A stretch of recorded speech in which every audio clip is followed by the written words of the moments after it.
Homelessness in America. In this speech, I'm going to discuss the homeless population in America and what causes people to become homeless.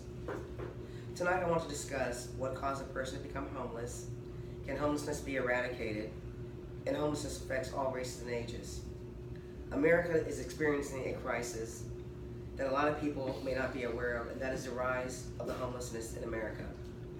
Reagan, during his presidency, addressed the homeless population in America. He felt that it was an epidemic and that homelessness had nothing to do with people being mentally ill. He felt that the homeless population was just like you and me. To that, I disagree, and that a large majority of homeless people do indeed suffer from some form of mental illness or drug addiction.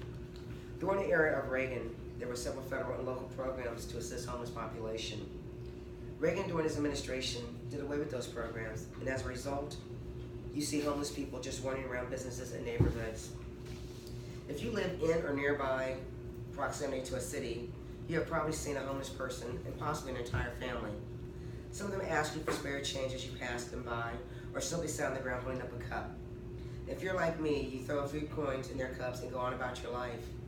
My excuse to not do anything about this is probably the same excuse that most people use.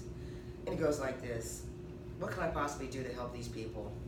Well, to answer the question, quite a lot by volunteering your time and resources to a facility that offers assistance to this population, and press upon your elected officials that programs need to be implemented to assist homeless people with jobs and a place to live. These people need our help, not our scorn. I live in the city of Roseville, California, next to a city park and around the corner from the Center for Homeless.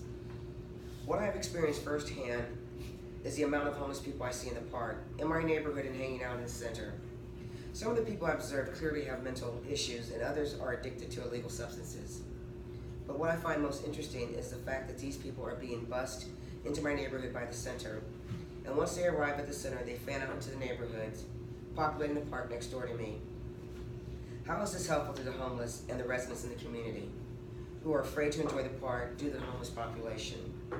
To bring this fear of the homeless into perspective, a young homeless man I had seen several times walking on the streets in front of my house physically assaulted a young child. Clearly the man is suffering from mental issues, yet he is allowed to roam the streets at peril to unknowing residents of the neighborhood until it is too late.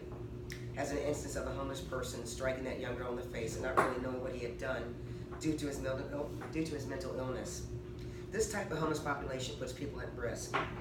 Now let's talk about how people become homeless and the way homelessness affects families. Situations that create homelessness in America are caused by a variety of different situations. Working a minimum wage job, drug addiction, mental illness is all causes that contribute to homelessness. Homelessness is society looking the other way?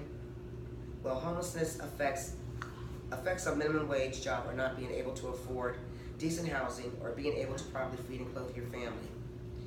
Children of homeless families are often ridiculed due to not wearing clean clothes to school or smelling bad because they have nowhere to bathe. Or they may even come to school hungry or sleepy due to not having a home of their own. How homelessness affects children. It affects them in many ways, both physical and psychological. They are often ridiculed by other students and sometimes even shunned. People do not choose to become homeless, at least in most cases.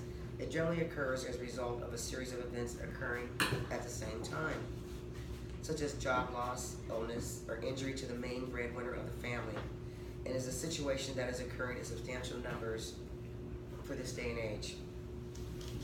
A breakdown of demographics. It affects men, women, children, old, young, rich, poor. In other words, homelessness does not discriminate. Veterans who are homeless due to having a mental illness as a result of being in combat and seeing death all around them or becoming addicted to drugs to fight their demons. How many homeless vets sleep on the streets at night? Who really knows? As I said before, homelessness is a scourge on our society and is not exclusive to any one race of people. It can and does affect without discrimination to sex, race, or age. And as a nation, we need to address this problem as it does affect us all. How can society work to end homelessness in America? Be a volunteer in your community. Be an advocate for the homeless. Donate time, money, and resources.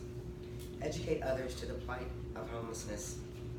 As a nation, we need to address the plight of the homeless population, which is a problem that affects all Americans, especially since there are so many children that as a result of their parents being homeless, they too are homeless and have a very hard time. America is one of the wealthiest countries in the world, and we can do better to assist the homeless than we're currently doing. Today, I'm asking each and every one of you to reach deep within yourselves and ask what it is you can do to help the homeless. As you lay your children down each night in the comfort and security of your home, in their warm beds, there are families hunkered down in a vacant lot, alley, doorway, or just out on the street. My fellow Americans, I say to you all, we are too good for this and need to reach out to help our fellow American to get back on their feet and off the streets. Because tomorrow, the next homeless person just might be you. Thank you all for taking the time to listen, and let's get out there and help someone.